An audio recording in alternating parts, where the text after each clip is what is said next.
এবার অস্ট্রেলিয়ায় বন্দুকবাজের হামলা। সিডনির বান্ডি সমুদ্র সৈকতে ইহুদিদের একটি উৎসব চলছিল। সেই ভিড়ের মধ্যে এলো পাথারে গুলি চালায় দুই বন্দুকবাজ।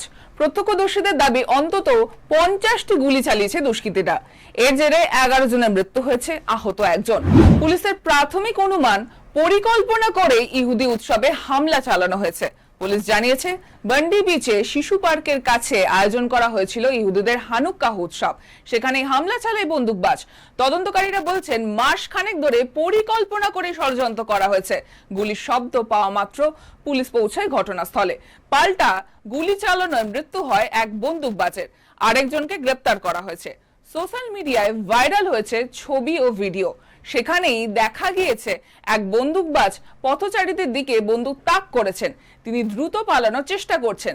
দ্বিতীয় বন্দুকধারী একটি সেতুর ওপর দাঁড়িয়ে গুলি চালাচ্ছিলেন। প্রত্যক্ষদর্শীরা জানিয়েছেন, কমপক্ষে 3টি আগ্নেয়াস্ত্র ব্যবহার করা হয়েছিল।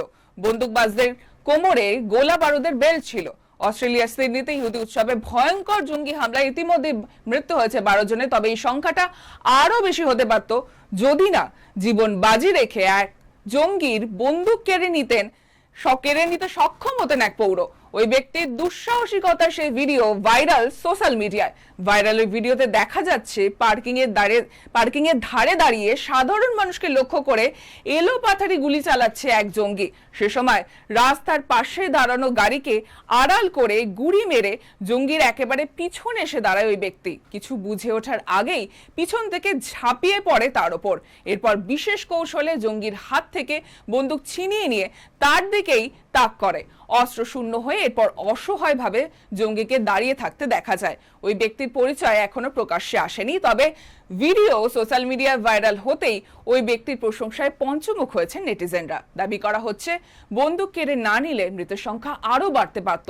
ওই ভিডিওতেই দেখা গিয়েছে আরো এক জঙ্গিকে, সে একটি ব্রিজের ওপর দাঁড়িয়ে সাধারণ মানুষকে লক্ষ্য করে এলো পাথারি গুলি ছুটছে। পুলিশ জানিয়েছে, এদিন বান্ডি বিচে শিশু পার্কের কাছে আয়োজন করা হয়েছিল ইহুদিদের হানুক্কাহ উৎসব। সেখানে হামলা চালায় বন্দুকবাজ। তদন্তকারীরা বলছেন, মাসখানেক ধরে পরিকল্পনা করে ষড়যন্ত্র করা হয়েছে। গুলি শব্দ পাওয়া মাত্রই পুলিশ পৌঁছায় ঘটনাস্থলে। পাল্টা গুলি চালনায় মৃত্যু হয়েছে এক বন্দুকবাজের, আরেকজনকে গ্রেপ্তার করা হয়েছে।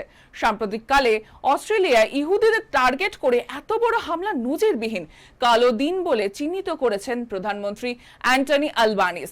এই ঘটনার পর দেশের আগ্নেয়াস্ত্র আইনে আরো রাশ টানতে চলেছে সে দেশের প্রশাসন। প্রধানমন্ত্রী আলবানিস স্পষ্ট জানিয়েছেন, আগ্নেয়াস্ত্র আইন আরো করা হবে। সোমবারই এ নিয়ে ক্যাবিনেটে আলোচনার পর প্রস্তাব পেশের ভাবনা তার। দেশের যাবতীয় অস্ত্র সম্পর্কে রিপোর্ট চেয়েছেন আলবানিস। তারপরেই অস্ট্রেলিয়া প্রশাসন দ্রুত আইন সংশোধনের পথে হাঁটতে পারে বলে খবর। তদন্তকারীরা জানতে পেরেছেন, হামলাকারীরা সম্পর্কে বাবা ছেলে। মৃতের বয়স 50, সে বাবা 24 বছরের ছেলে হাসপাতালে। অস্ট্রেলিয়ার স্বরাষ্ট্রমন্ত্রী জানিয়েছেন, 1998 সালে স্টুডেন্ট ভিসা নিয়ে বাবা এসেছিল। পরে ধাপে ধাপে রেসিডেন্ট ভিসা পেয়ে তারা সে দেশেই থেকে যায়।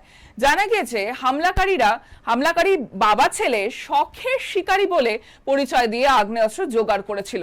লাইসেন্স পেতে ঘোরাঘুরিও করেছিল। 50 বছরের বাবা একটি গান ক্লাবের সদস্য। এক সূত্রের খবর, তারা পাকিস্তানি বংশোদ্ভূত।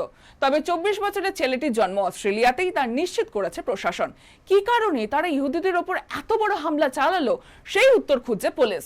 অস্ট্রেলিয়ার একাধিক সংবাদ সংস্থা সেদেশের গোয়েন্দা সংস্থা আসিওকে উদ্ধৃত করে জানিয়েছে, খুব সম্ভবত হামলাকারীরা পাকিস্তানের নাগরিক বা পাক বংশোদ্ভূত।